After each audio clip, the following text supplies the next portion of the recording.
Welcome to my new podcast, Navigation and Discovery with Cameron Singh, where I bring on people on the podcast to share their stories and life lessons learned with their journey of life, of going through navigation and discovery.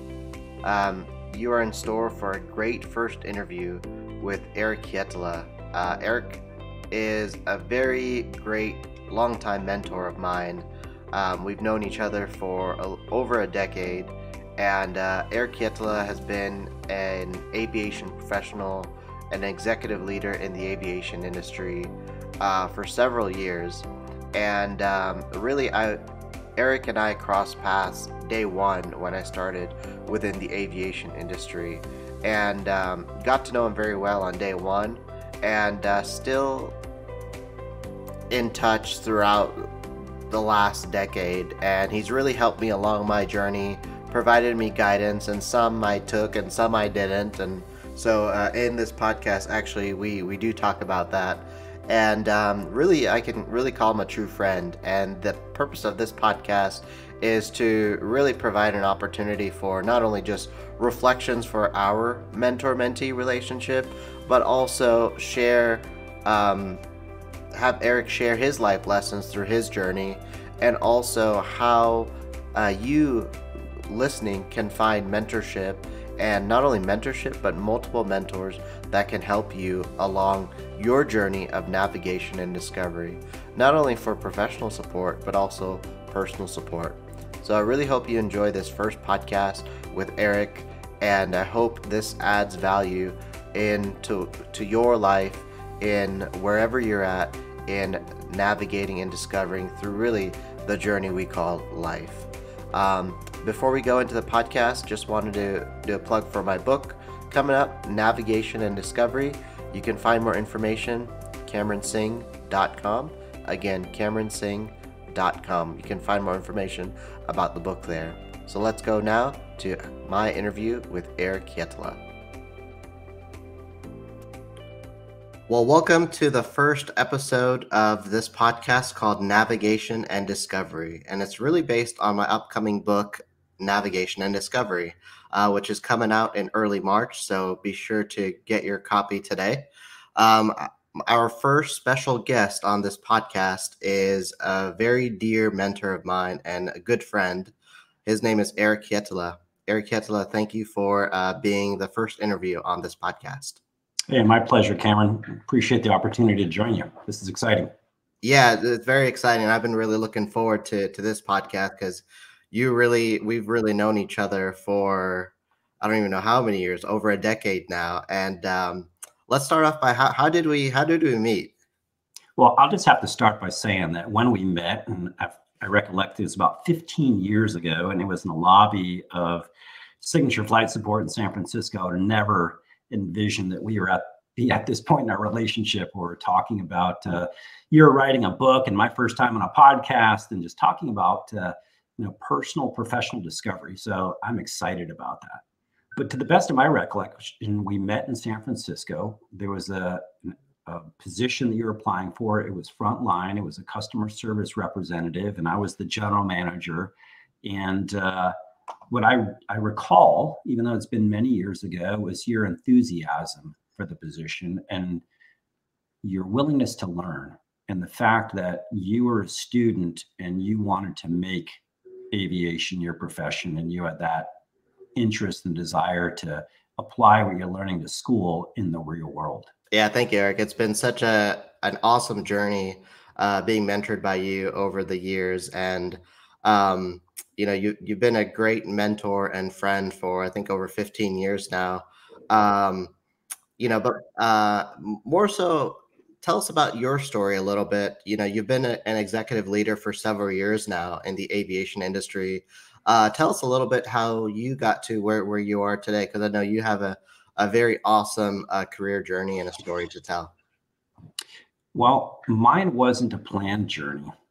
It was one that was more out of necessity. I was a student at San Francisco State.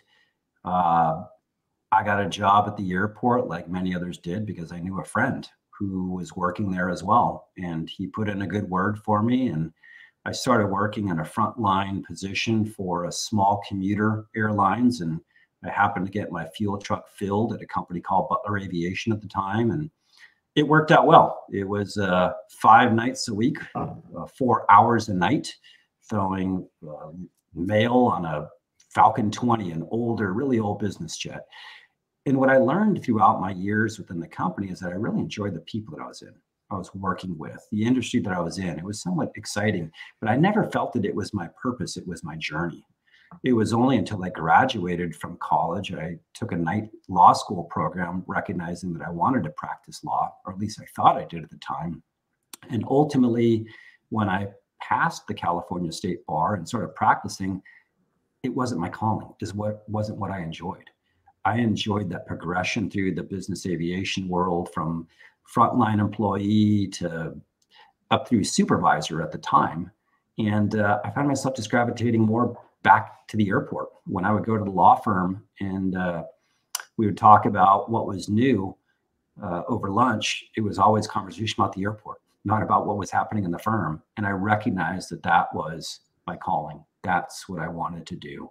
So having been born and raised in the San Francisco Bay Area, and none of my family ever having moved away, I was the first person to do so. And I moved to Washington, D.C. to accept a position as an operations manager at DCA, which was the busiest business aviation or FBO in the country at the time.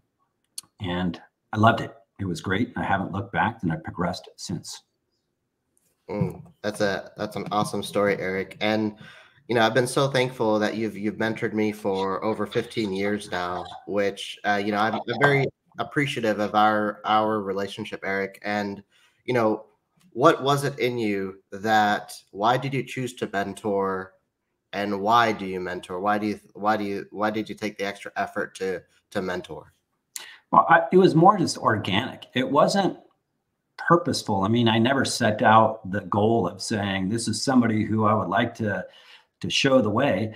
It was really a friendship. And I think what I saw in you were the characteristics that I felt that I had myself, which was a real desire to grow, and that you were on an accelerated path to do so. You had a real desire to learn, and for somebody to just point you in a direction, but not tell you all this particular steps, and that you would figure it out.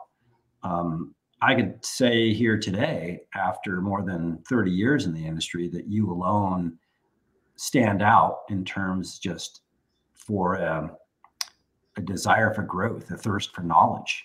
I haven't seen it in anybody else. It was never purposeful for me to say that I sought to mentor you. If I recollect correctly, it was more of you asking questions and desire to grow, and more of just a friendship, and me saying, well, this was my experience. And from looking back at my experience and where you are today, this is where I would suggest that you go. And as I share with you many times in the past, Cameron, you've had a desire to grow more than anybody else that I've ever met in my 30 years in the industry. And just taking that bit of information that I may have shared, and I see it manifested in you weeks, if not months later, because it would be points in times we wouldn't see each other. And it was always gratifying for me to see how you had taken some advice, and maybe not some others, but you were able to find your way. Yeah. And so what advice would you have for young professionals, students, and emerging leaders based upon what you have learned on your journey? If I could sum it up as simply as do what you enjoy, because mine was a journey of higher education where I became an attorney, and I don't regret that. But I realized that when I was practicing, I didn't enjoy it. And I had the benefit of measuring it against my experience in the business aviation world, which was relationship building. And at least in the area of the legal profession that I was in, it was more adversarial. And there was a stark contrast. But my takeaway was do what you enjoy, excel at it, distinguish yourself when you're doing it. And when you're good at it and you're showing yourself as being a little different, maybe innovative, or a greater desire to grow, ideally success will follow, which could be measured in terms of elevated responsibility or a financial compensation. So it's really, life is a journey, and it could be a short one. It may not appear to be short when one's starting out in the profession, but as I have the opportunity to now look back over the years, it could go by relatively quickly. And you're going to spend more time at work by and large than you do with friends or family. So make sure that it's something that you really enjoy doing. Mm-hmm. There was something you touched on earlier, Eric, that I wanted to touch on is, there were times when you provided me counsel, and there would be times when I would listen, and then there would be times when I didn't. And I think this is very important for those listening in is,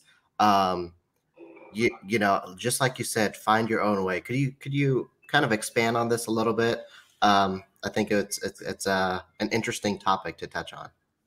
Well, I can remember a specific point in time where I provided counsel and you rejected it, or didn't reject it. Maybe it's better said you didn't accept it at the time. And I recollect being somewhat offended by it. In retrospect, however, that was right for you. And one of the things I really appreciate about our relationship is that ability to have the candid conversation. And I think that is also important in a relationship. And I don't even like to call it mentor-mentee, because as I shared, have learned much from you. It cuts both ways, but it's having that very open, candid dialogue. I think it's most effective when one is able to say truly how they think and feel, and another may say, I reject it in whole or in part, and both parties are okay with that. And that was been my learning, where I suggested that you not take one position over another, and you took the other after you first saying you were going to take the first. But in any event, here we are, and maybe 10 years in retrospect, and I will have to say, you were right. Maybe I was relying on just my experience and just my approach and feeling that there was sort of one way. And part of my learning is that your way was more effective when you look back at over the, time is the ultimate arbiter or judge of whether something is good or not. And the benefit of time showed that you were right and I wasn't at the time. So, having open dialogue is really key. And that is the benefit of this type of relationship, by hearing various points of view. And I would suggest that when somebody doesn't have just one person that they're speaking to, but a multitude, and then use your values, your judgment, your faith to determine what is best for you as an individual. That's really good, because I think that's what I think I struggled early on. Is I sought mentorship from those inside the company I was working for at the time, outside of the company. The former CEO of our company is a very good friend of mine, and it's so challenging to who do you listen to, who do you not listen to? But then I think you take those viewpoints and then find your own path. That's true. And I also think that there's something I've picked up over the years is that you observe people and learn what not to do, because you see traits in them that you, maybe being in a certain position in the company, recognize that are ineffective, not just towards you, but towards your peer group, and say, that's not something that I will do should I be in such position in the future. And in your career journey so far, Eric, where you're at today, would you have done anything differently? That's a hard question for me, because I've reflected a little bit about that in the past, and I'd say no. I've had various opportunities present themselves, and while tempting at the time, I don't regret having stayed the course that I have professionally, because I think that my learning is that there can be many temptations in the old grass is greener thought, because sometimes I think humans just have a tendency to look in the negative in their current situation, what isn't good. And they may miss all the benefits of where they currently are, thinking that somewhere else is better. And it could very well be In my particular case, again, with the benefit of hindsight, I made the right decisions. And doing what I've done, I am most proud of myself for leaving the legal profession. It's something I worked towards for 9 years. I went to undergraduate and then I took a night law school program. It was a hard, tough journey, but to come to the realization that it was not something that personally fulfilled me, it was hard. It was somewhat depressing, I have to admit. And I'll say that one of the most important things that I've learned, Cameron, is ensuring that the morals and values of the company that you work for, that the people that surround you align with your own. Mm-hmm. Because that, for me, has been one of the most, the things that just sort of provided that confirmation to me that I made the right choice, because I've had the benefit of working with really smart people who shared my values, and I really enjoyed working with. So I think that's a very important consideration when I look back on my career, is to say, yeah, I liked it because I liked the people. I liked the organization. It treated me fairly. It shared my values. Yeah, that's so great, Eric. You know, we had a very good, candid discussion as we were preparing for the podcast, and it was really on faith and spirituality. And I really, really enjoyed the conversation that we had. And in this book, I share really a lot about my faith journey throughout, my career journey, and how that impacted me. So how has faith and spirituality been a part of your journey in life so far? Well, I will have to admit, this is one of the areas that you have taught me, because I really hadn't thought about it much, Cameron. It really hadn't been a force, a factor. While I had grown up with faith, it hadn't carried into my professional life, only until points and times where I felt that I needed a higher power. I needed God. Did I draw upon that power? But it really had to do with you. And that while we hadn't talked about it openly, I recognized that spirituality of faith really guided you, and whether that's something that could benefit me.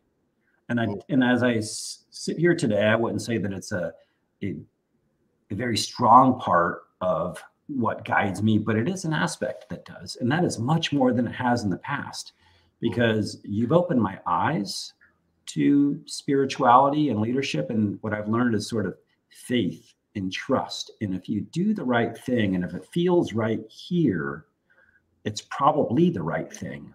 And similarly, if you're in a work environment or a company or looking at an opportunity that doesn't feel right here, that doesn't align with who you are, which in many cases is what you believe in, spirituality and otherwise, may not be the right fit for you. And if it's maybe not, it probably is a path that you should look at something different. Really appreciate, your openness and transparency with that topic, because I know it's something that we've never talked about, I think, during the last 15 years. So it was really awesome to hear your viewpoints and just have a candid conversation on it. So really appreciate your openness on that. And if I could look back, my mother is very religious. I was raised Roman Catholic. I went to Catholic schools growing up, to college, even to parts of university. And it's something that I'm revisiting in my life. And as I'm at this point in my career, and as I have a son, I'm thinking that, faith should play a greater role in my life. Eric, so you wrote the foreword of my book, Navigation and Discovery. And when this book idea came to me, I'm like, I can't do it without Eric Hietala writing the foreword for the book. It's a very meaningful foreword. When I saw the first draft, it made me reflect on our relationship over the years. And, the last 10, 15 years have been a real journey, having you always a phone call, text away, which has meant a lot, especially when I worked for the company that we worked for then. I think you've made a lot of impact on my life, and and also my family recognizes that too. my mom and dad and my sister, and they recognize the impact that you've made in my career journey. So now looking onto this book, why should someone read this book? Well, number one, I'm flattered by the comments and the offer to be able to write the forward. And it's really caused me to look back on a relationship. And it's been healthy for me in that regard, because as I mentioned many times, it's a mutual benefit. It's, I've learned a lot from you. And I think that's something that many people fail to do today, is to look back and sort of reflect and to see from their past or from the experiences of people around them, what should they do differently? So I think it's very important to be able to have that moment of pause and just go back and think. I think somebody should read this book in order to gain insight from others. I think I mentioned it in the forward, in that looking around and learning from others is a very efficient way to get what you want in life. It's all too often that we need to figure things out as individuals without the benefit of help. When decisions are so important, such as what to do with one's professional life, look at the experiences of others and maybe your peer groups, because your peer groups are people who likely share morals, values, spirituality with you. And if they've been able to reach or attain a certain level of happiness, you could probably gain some insight in terms of how you may be able to experience the same by looking at their failures, their successes, their journey, and to be able to not have to make some of the mistakes that they did. Well, thank you, Eric, for this discussion. I've found this very interesting and valuable, and really a time of reflection, I think, for the both of us to come to where we have in recording this podcast. Thank you again for writing the forward, and I really hope those listening can really learn from this relationship that Eric and I have had over the years, and that you go out and find mentors out there that, you're going to have mentors there that are going to be there just for a season, but you find those lifelong mentors. And I call Eric and myself, we're good friends now too, and we learn from each other. And it also takes a lot of intentionality too. It's not a one-way street. It's both ways when you're talking about a mentee and mentor-mentee relationship. So Eric, thank you again for your time and your busy schedule. I know this is your first podcast, so I would say you did a superb job. And thank you for opening up on the topic of faith and spirituality. I think that's very valuable. And pre-order your copy of Navigation and Discovery, A Path of Navigating and Discovering Through Your Journey of Faith. You can get your copy today at CameronSinghBook.com. Eric, again, thank you so much for your time. Hey, thank you, Cameron. And I very much appreciated being on your journey to date and what the future holds. Well, I really hope you enjoyed the first episode of my brand new podcast, Navigation and Discovery with Cameron Singh. I really hope you were able to gather a lot of good lessons from my discussion with my mentor, my longtime mentor and friend, Eric, and hope that you're able to gather something that you can take away from this interview. I know it was a lot about reflecting on our mentor-mentee relationship, but I really hope that you're able to gather and apply this to wherever you're at in your journey of navigation and discovery. One of the things I would encourage you to do is lean into who are your mentors that you're surrounded by. Are you surrounded by good mentors?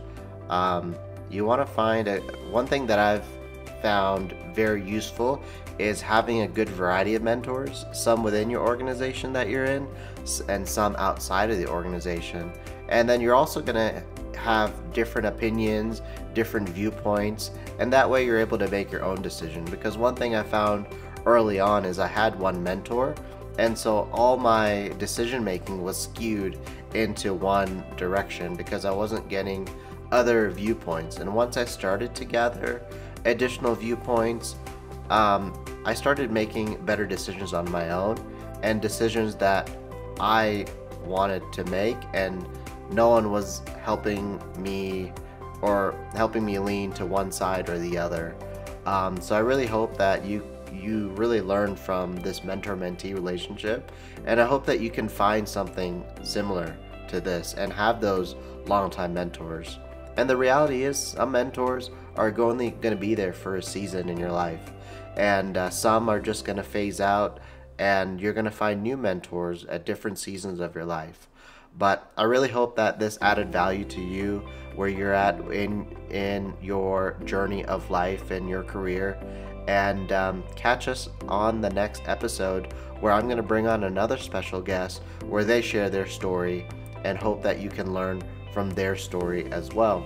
And speaking of stories, if you want to learn more about my story, I recently wrote a book, Navigation and Discovery. So the theme is very similar to the podcast. You can find more information about my upcoming book, CameronSingh.com. Again, my website is CameronSingh.com, and you'll find out more information about my upcoming book and how you can get a copy of your own. Thank you again for listening into the first episode of A Navigation and Discovery, and we will catch you on the next episode with another great interview.